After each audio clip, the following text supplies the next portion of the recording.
Guys, welcome back to the Match App Podcast with myself, Paul Ciatto, Christopher Shea, and producer extraordinaire, Peter Oberk. And we have a very, very special guest today. We got my cousin, Frank Ciatto, here to offer his own perspectives on life, love, and happiness, new haircuts, man shit, and the Ciatto way. Hold on one second. Hold on. I already warned him about this. He's got a, he's got to do a little shade. A little shadiness for me. He's got a nice outfit on. I gotta tell you. I gotta try. He's like the Italian heavy D, right? Well kept. Look at him, right? Well kept, well dressed. You do look good. Long ways away from the days of food. I'm telling you. Okay, but look at that though, man. And lugs. Oh my God, I remember those shoes. You're handsome. I just like. Has nothing to do with the jeans. It has nothing to do with the jeans. You're just handsome. I like the muscle shit. That's all I gotta tell you. Hey, because the muscle's there too. I get it. Trust me. I had it behind the. See what you did? See what you did? That's all we have to do. Stop. Because the heat miser's head's gonna explode. Dude, I already feel hot. Just from doing that. So guys, we wanted to bring Frank in today and go over some different perspectives, and obviously for our family, martial arts is in the blood. It's part of our lineage. It's part of what we do as Ciattos and whatnot. And we want to bring Frank in today and talk about his journey. I want to say that I am responsible for the beginning of that journey. 100%. So that I will take some credit for I'll take absolutely no credit for it, but I'm responsible from this point forward now. We're the same color belt. Fair enough. Still. Strike one. Thank you. Okay. So with that, I'm going to keep my mouth shut because I do like to talk. I'm going to let Frank take it away and begin. Let us know how it started, began, where you're at, what you're doing, your blood type, everything that's involved. Well, I'm Italian male. I like long walks to the fridge. Long walks to the fridge. That's my favorite type of walk. Well, as you know, I chased the football dream. I chased trying to play professional football. It didn't happen. I played semi-pro arena football, and I was around 26, and I still had the drive. And I started training at an American top team in Boca, and I had a really bad experience. To which it just kind of gave me a negative taste towards it. Towards jiu-jitsu or just towards jiu-jitsu, but maybe not necessarily jiu-jitsu, but specifically American top team at first. Sure. The guy who had the gym, Chainsaw McCarthy, was actually a really great guy, but he had a wrestler there, and this wrestler is like he had a good history of wrestling. He was an All-American, and he was rolling a little rough with someone who didn't know what they were doing. And I had opened my mouth about it. And let's be honest, you're a big guy, so you're a target. But it wasn't towards me. Oh. Big. What does that got to do anything with it? Because he's telling a story. But here's my thing. But there's no target. That's you walk in, people are like, oh shit, I want to take this guy down. He's telling the story about what the guy's doing, and right away you want to think there's a conflict. I just assumed it happened to you. You're not out. So you're not out twisting about him. That's what I'm saying. Enough about me. Just get back to me. How big is he? The wrestler guy? No, you. Oh, me. I'm 6'2". I'm 285 right now. 285. I was 346. Lost. Oh wow, good for you. Thank you. But yeah, the guy was just really aggressive and it just turned me away. Anyway, I came home. We've always been in contact. Paul's been kind of like my father figure growing up. That's awesome. Time I stepped into a gym to lift weights, first time with jiu-jitsu, he actually said, hey, look, there's a gym, Danbury, you should check it out. It's a really good school. That's where we were training, and he's the one who started it for me. And he set me on a journey that I'm addicted to now. I love the competition. I love the camaraderie. I love. Talk about your accolades in competition. The philosophy. From white to purple, I'm Pan Am champion. Multiple IBJJFs in the Northeast, the New York Opens. I've won them all, gold or double gold. I've last year tried my first shot at Worlds competition, which is if you ever competed there, it's a whole nother level. Different level, man. And it was my first loss. So, but yeah, not to toot my own horn, but I've never been put on my back in competition. I've pretty much finished everybody with Americano or rear naked choke. I've only won once by points, which was in the finals of Pan Am's because the guy was like almost 400 pounds and I couldn't finish him. But I love competing, and to me that's what I get out of it the most. Like I still have that edge, and I want to keep that edge. And I think it's great for anybody who does it as a sport or as a hobby. But for me, even if I did it as a sport or a hobby, I would have to at least compete once because I need to know that it works. Or see where we're at. It's a good gauge. Well, it's a good gauge for sure. I like what he's saying. If it works. Yeah. Because at the end of the day, man, if you're training a style that doesn't work. Well, you're in the street. Eventually, I want to be a black belt, and I eventually want to teach. And one thing that I think I've considered if I had students, I would require them to at least compete once at each belt. Because whether you win or lose, the amount that you're going to learn, it's a different world than training with your friends on the mat or your fellow students. You know, it's different. The guy's trying to take your head off. And the pressure is what's important. I mean, I agree with you 1,000%. I think everyone should compete once at every level in their journey. It tests who you are, it tests your merit, win or loss, it makes you really find out who you are. And that's part of this whole jiu-jitsu thing that people that are outside of it don't understand. So to your point, I agree 1,000%. I don't agree with the people who say, oh, you don't have to compete in my gym. I think you're doing a disservice to the student. Because guess what? What happens in the street? That's my biggest thing. Yeah, there is no tap. There's no tap in the street. So if you're not ready to pull the trigger in competition, how are you going to pull the trigger in the street, God forbid? I mean, that's really what it comes down to for me. Absolutely. I have to interject for a second. Sure. This is Chris Shea. Chris Shea, do you have a man crush on him or something? Because you're giving the camera the back of your head the whole time. It's the haircut. Oh, So, you know, so it's occasionally just- look I'm this way, like because Paul does. I wanted to part my hair to the side, and I've been working with it with the line. I'm like, am I too old for the line? I'll Am hook you I up with just- my guy. He knows my guy. I'm my guy. I cut my hair. Let's the not problem. get into that. I don't give a shit Hold on. about. Let me turn how my you cut chair a your little hair. bit because he's got his shirt open a little bit. The hair's coming out. I ain't gonna lie. This one time in college, whatever. Let's not get into that. I'm just kidding. Strike two. I'm just kidding. Strike two. I should just put one right in your Can I chin. sit on that side now? No, what you Worry. do is take your left hand and just put it on the chin. My right there. chair was turned That's the it. wrong way, guys. Give me a Thank little you, bit of Peter, for respect. making a great point, and then as usual, the heat miser turns it into a tornado of nonsense. I'm So let's- intrigued by what he has to say, and I make eye contact. I'm old school. All right, yeah. Good recovery. Thank Good you, recovery. thank you. All right, keep Bullshit. going, keep going. Bo, so what we were saying, this competition's important. You definitely think it's a good opportunity for you to see where you're at, and Okay, just ignore it. That's what I keep going. Okay, keep going. Great point. Keep going. well, that's it. Competition's important. If you're trained in jiu-jitsu, even if it's something you love to do, whether it's an in-house tournament or whether it's going to a local Naga, something that's lower tier. Not that Naga is lower tier, but the competition's higher than IBJJF. You should do it because it's a good example of. I kind of had the mindset already from wrestling. I know what it is to sit around all day long. You do one match. You're on cold ice for 3 hours, and then you're doing more matches. Or, Yeah, depending on how quickly it goes. especially if you plan on doing both your weight class and opens. I mean, as a purple belt, I watched the place close down in New York at CCNY. Oh, yeah, man. You do my weight class probably like 12 o'clock, 1 o'clock, but then I'm not competing again in episodes till 7, and there's no crowd there. The best part was this past weekend we were there competing, and the opens started at 4:30.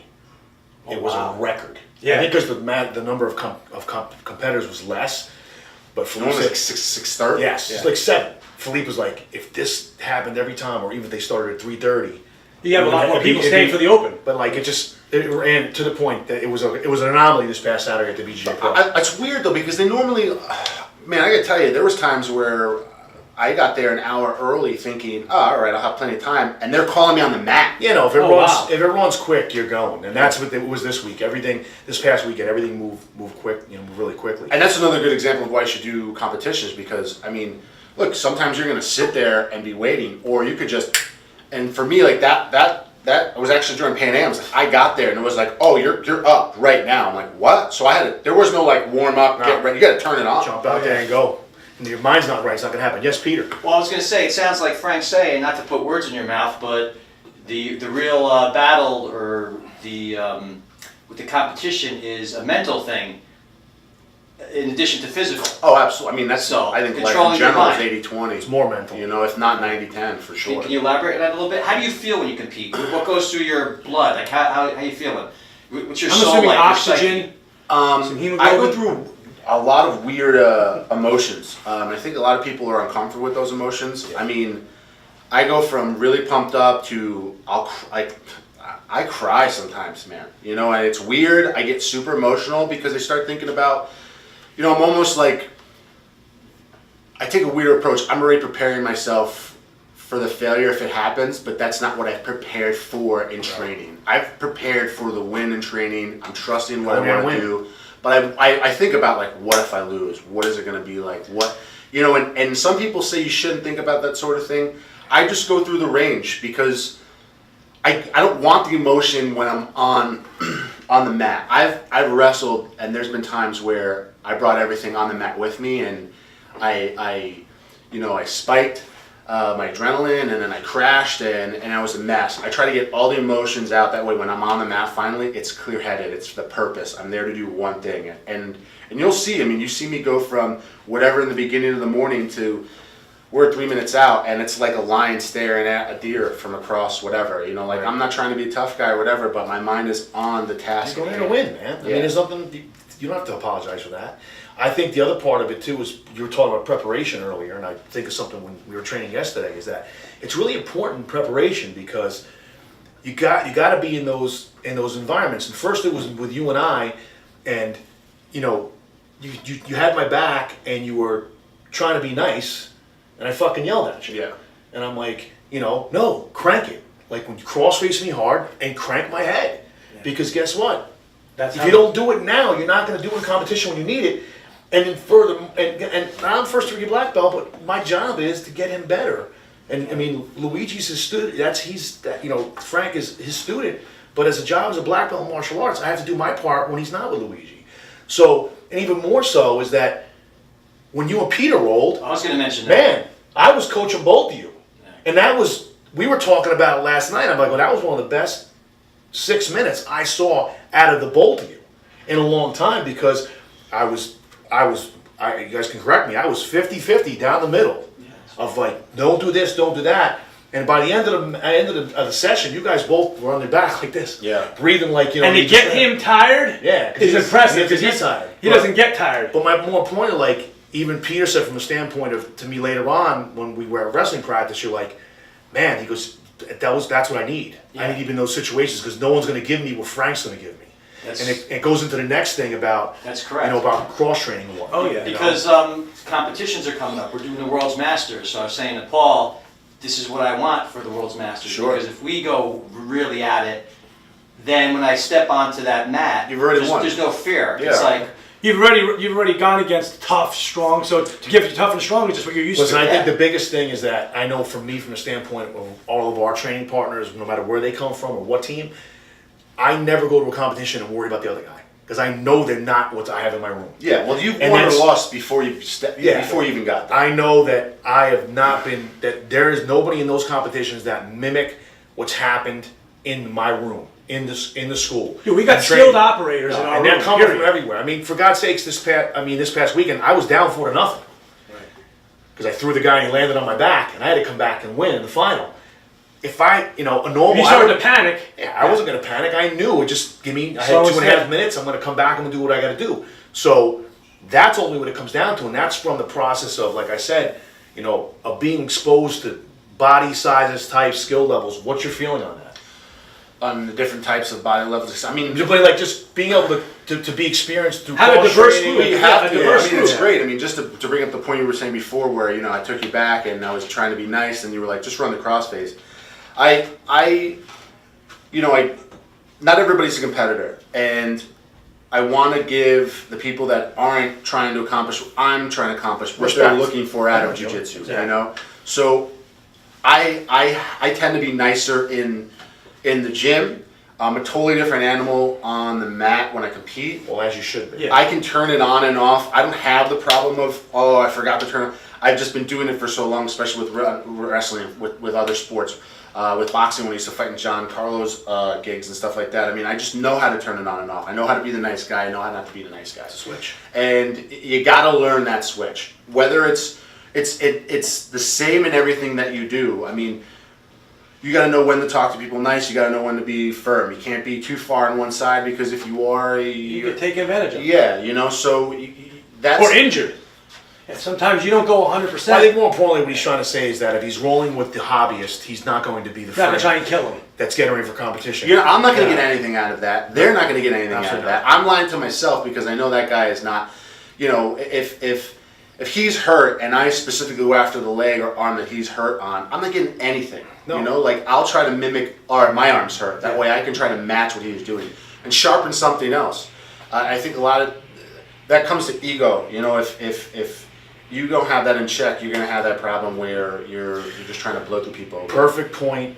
Like yesterday, I was getting pissed at you because I'm like, what you doing? I got a mouthpiece in my mouth. Hit the crossface and crank my face. Right. If I don't tap, then you're gonna break my teeth, and that's on me. I'm a competitor, you're a competitor, and my job, as I described before, is to make sure that it happens. You don't treat me, like I always say to any one of my students and anyone that comes in, your job is to kill me. Because I'm the standard. So my job is to Now you know what's going to happen next session. It happens every time anyway. Crossface, Yeah, and but you're gonna listen, have a I eat bloody cross nose. faces. I mean, I do it. It's part of my game. But my point is to correct him. He's in that position in competition, and he's thinking about, oh, I was nice. No, But that's crank the damn thing. to his point is, one thing that it's hard to do is you really have to find the people that you train with that are willing to do that, because Yeah, as much as you same can, mindset. the first step is learn how to turn it on. But not even just about the mindset. The first step is turning it on. Then you have to be hardened for it, because even if I know how to turn on, if I'm not used to somebody cross-facing my ass and I go into competition, all of a sudden I start getting that crank, rather than eating it, I'm going to be more sensitive. I agree Iron with you. sharpens iron. I was going to say, I think what you're saying, what I'm hearing is he's aware of his surroundings and the people Correct. around him, so he's not a selfish person. Right. Occasionally on the mats, a selfish person shows up who just does their own thing and wants to kill everyone. I appreciate someone like Frank much more, because if he needs to, he can kill someone. And when he's trained with that appropriate person, that's what they do. But if someone's older or if someone's messed up, Or even lighter. Or even if somebody's lighter. lighter, you don't need to stack them and crush them. I got this from my wrestling coaches, New Milford Wrestling. God bless Coach Peel, Coach Daniels. They're phenomenal people.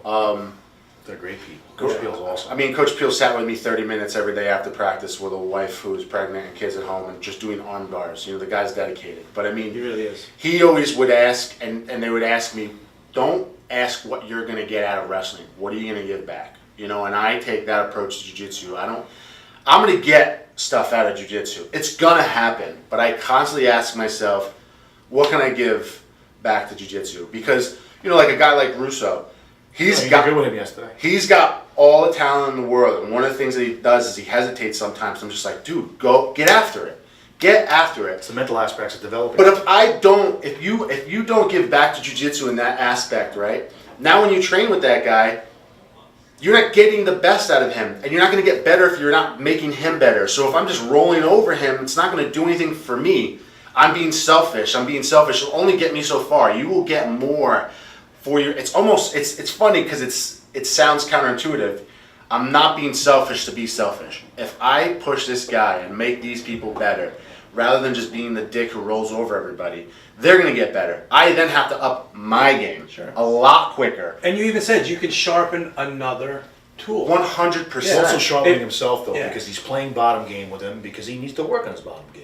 Just like anyone, like if your top game's bad, then you switch the role. If your takedowns are bad, then you better stand up. Yeah. So you can always get something from somebody. That's the whole point. That's how you give back to jiu-jitsu. Exactly. And I think in the standpoint, like for Frank, who's a competitor, when he's coming here to train, it lessens the burden, because on the Mondays and Wednesdays it's the protein training here, and everyone's there to get ready to compete. So it's better. You have the assassins in the room that Yeah, you can actually that you attack. can go do what you got to do. Correct. I'm So. curious. I want to ask Frank, because you have the experience of training at different academies, cross training and stuff.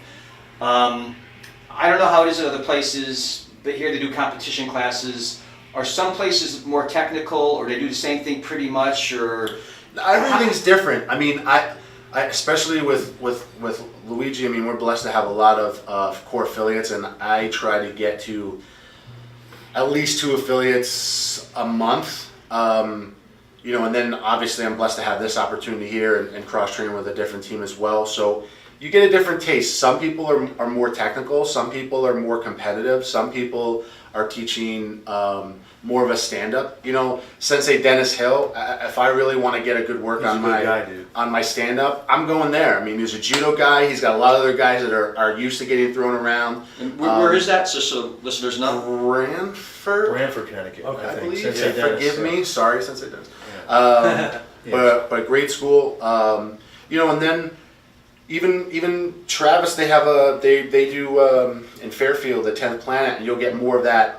Gnarly West Coast bottom style where the rubber guarding and Little guy stuff. more open mind. But that's what I mean. I mean, you get a taste of everything, and the truth is that when you get to sip each water, you learn a lot. I mean, Oh, absolutely. But you learn a lot about yourself, and you learn how to, modify your own game changes, of course, yeah. I mean, purple belt. All I've done entire purple belt is start on bottom. That's what you're supposed to do. And Luigi has me doing it. If I sweep somebody, go right back to my back and start over, and because it's not going to benefit me to get on top of Hell somebody. no, it doesn't help you at all. We already know your top game is good. You got to work on. Yeah, I mean, and the funny thing is, you still can't forget about that, because as much as it's your game, if you're not sharpening that blade, it's going to get dull. No, you have to do it. I mean, it's repetition, repetition, repetition. I mean, I always go into the mindset for me for competition is, what do I have to face myself? You know what I mean? So I'm like, okay, what do I have to face myself? 47 years old, Master 4, super heavyweight. I know that, those guys usually are not like me. But what if I run into them? That's what I train. Yeah. That's my. You train for you. I train for me in a sense. Like if I got a bull. I look across the mat and I see another guy that's me. I'm like, all right, who's going to be the best? Who's going to be the top bull at this sport? So it's very important that you do that. You're put into those situations, and any good instructor, coach, professor that is supposed to do that. You know what I mean? It's not a matter of saying, okay, listen, we're all going to go to our bread and butter, especially when there's a time of pressure and need. Yeah. But you're only as strong as your weakest link. And that's ultimately because of the chess game and jiu-jitsu. And it gets exposed. Well, it gets exposed. You gotta quickly. specialize. Yeah. Specialize, but do it all. Yeah, you have to do it all. You have to. But you gotta specialize, because if you don't, it's like that old Bruce Lee saying, don't fear the man who knows 10,000 moves, fear the man who's practiced the one move 10,000 times. I mean, exactly. I've won from white to purple belt 95% of the time, Americana. Americana, Americana, Americana. It's tried, it's true, it fucking works. And if it's working, it's not broken. You don't fix it.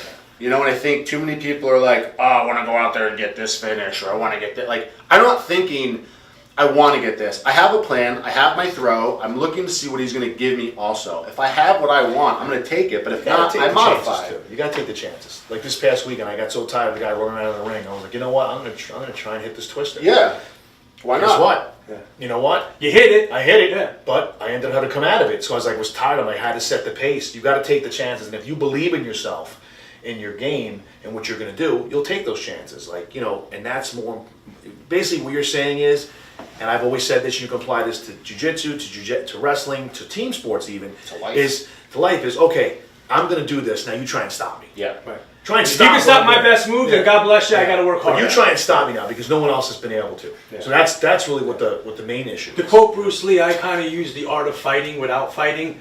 I kind of talk to them a little bit. Nibble I on their ear. nibble a little bit on the ear. I'm a That lover. sounds like I'm a lover. Yeah, exactly. I'm a lover. Yeah. Manipulator. Yeah, manipulator. Basically warm milk. I get Yeah. dude, I warm milk my guys. I'm like, hi, you look so nice today. Your hair's Don't say milking guys. Oh, he has. Trust me. Trust me, he has. Don't And the be worst mad. part is now he's got all the black belts all over me, watching me, yelling at me now. Well, the best is Leo Delgado now. That's what I was talking Leo about. Delgado That's what I now was talking has had He enough has of honed shit. in on me, and now it's I don't know, he was pretty impressed with you yesterday. Yeah, He because- was not! because he attacked me the whole time. No, well, the point was like with Shay, it's if you tell him the opposite of what you want him to do, he does it. So if you say, Shay, don't move. Shay, don't move. Shay, you're perfect. Be lazy. Don't do anything. Next thing you know, he's doing cartwheel passes. And then as soon as you guys point it out, as soon as you point out, no, but then you go, come on, come on, come on. You might as well just keep quiet. So you got to just, it's whatever you want him to do, say the exact opposite of what you want, That makes sense. and you're going to get it. I mean, that bottom line that's what it comes down to. That's great. So it's a matter of, again, it's the psychology of sports per se. You need to know how to delve into a person's mind to get to get what you need to get out of him. Get what you want out of them. You know what I mean? So it's again, it's a never-ending journey, and it's a situation where again you have to. You have to know the evolution. person. Yeah. As a professor, you have to know your students. Yeah. That's the key. You have to you have to know the evolution. So it's a major point in this thing. Can I ask a wrestling question? Fire away. So, in addition to the mental aspect of wrestling that you mentioned, competing physically, how has it helped your jiu-jitsu? I mean, listen, the biggest mistake that I ever made was not doing wrestling from freshman year. I walked into the room, I saw how the Milford wrestlers were training, and I was scared shitless. I remember Robbie Belleville. I remember God, I forget the heavyweight's name who wound up going on to be a Marine, but I mean, these guys were no friggin' joke. And that's the one thing about those coaches. You may not be the most talented, but you're going to be the best in best shape and the hardest motherfucker out there. And, you know, Coach Daniels looked at me and he goes, I promise if you start now, I'll make you state champ. And I listened to him freshman year, sophomore year, junior year. You started wrestling And senior year? how big were you? Oh, wow. I was 315 pounds. I was 6'2". I focused on football my entire. So you had to cut weight then to make weight. Yeah, I missed my first match. I dropped 75 pounds in 3 months. And Good for you. I mean, it changed my life. It made me an athlete. Had I did it from freshman year, who knows what happened with football? Of course, because it made your football better. Way better. And I tell people all the time, if you're look, even I don't care if you're a swimmer, if you're playing basketball, if you want to get in the best shape of your life, you better be a wrestler. It's going to make you great shape, and it's gonna give you an amazing win. I mean, you will be the best person on that court, on that field, on that grass. You're going to be in shape like nobody else. You should it should be part of your curriculum. So it's about the conditioning. There's also about the mental aspect. All of it. I mean, part of that conditioning is mental. Everything. Everything. I mean, you know, you're dieting, you're sucking wind, and you're still going. I mean, I remember the coaches being like, you know, whoever wins the sprint doesn't have to do it anymore. All right, go ahead, Ciatto, sit down. I'm okay, coach. I'm okay, coach. We'll stay on because we know if you don't do that extra sprint, there's somebody else. There's somebody else that is doing it, 100%. That's great. I mean, that's a great, you know, a great point to make with all of it. But guys, we're going to wrap it up. We want to thank Frank Ciatto for coming again. Thank you, Chat Podcast. We'll have you back again, and maybe we'll even delve into some of Shay's more provocative, provocative topics at some point. Slim Shady. Guys, Paul Ciatto, Christopher Shea, Peter Oberg, Frank Ciatto for the Matt Chat Podcast. We'll see you guys next time. Thank you.